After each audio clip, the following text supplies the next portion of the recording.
Hi friends, आप सबका फिर से स्वागत है इलेक्ट्रिशियन पाठशाला में। आज का हमारा टॉपिक होने वाला है क्या एसी को हम बैटरी में स्टोर कर सकते हैं।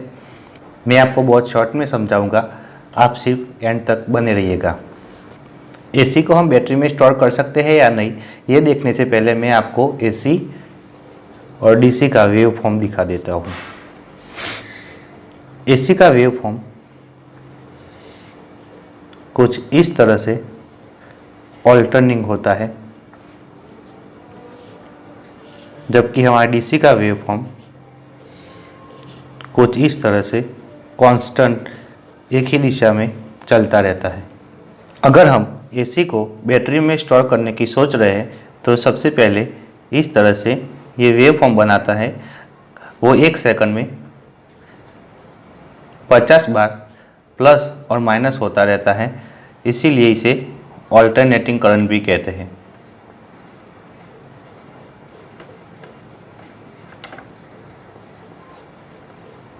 जबकि हमारे डीसी में ऐसा कुछ नहीं होता, क्योंकि ये पॉजिटिव कांस्टेंट ही चलता रहता है और इसमें इस तरह से कोई साइकिल नहीं होता, इसलिए हम इसे डायरेक्ट करंट कहते हैं।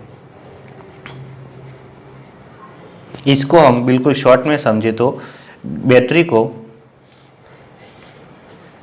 चार्ज करने के लिए हमें पॉजिटिव और नेगेटिव की ज़रूरत पड़ती है, लेकिन हम जब एसी से यह करवाने की कोशिश करते हैं तो ये बात ध्यान रखिएगा कि एसी 1 सेकंड में 50 बार पॉजिटिव और नेगेटिव हो रहा है, तो फिर हम इसे कैसे चार्ज कर सकते हैं।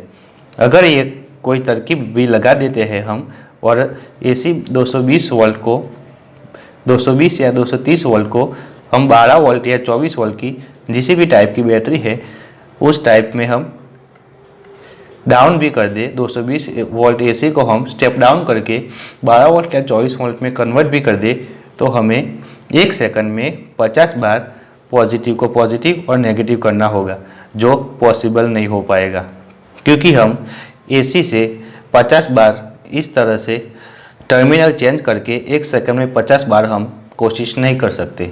जबकि डीसी में ऐसा नहीं होता, डीसी कांस्टेंट ही रहता है, इसीलिए प्लस में प्लस और माइनस में माइनस कर सकते हैं। अगर हम बाय चांस कुछ भी करके एसी को हम बैटरी में स्टोर भी कर लेते हैं, जो हो भी नहीं सकता, लेकिन हम जो कर भी लेते हैं तो ये बैटरी हमारी डीसी है, जिसकी मतलब कि हम जब इससे आउटपुट लेंगे तो वो डीसी ही रहेगा।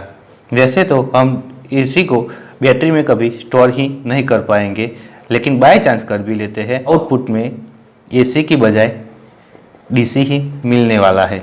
एसी को हम बैटरी में स्टोर करने जी की माथापच्ची करें, उसके बजाय हम डीसी को डीसी जनरेटर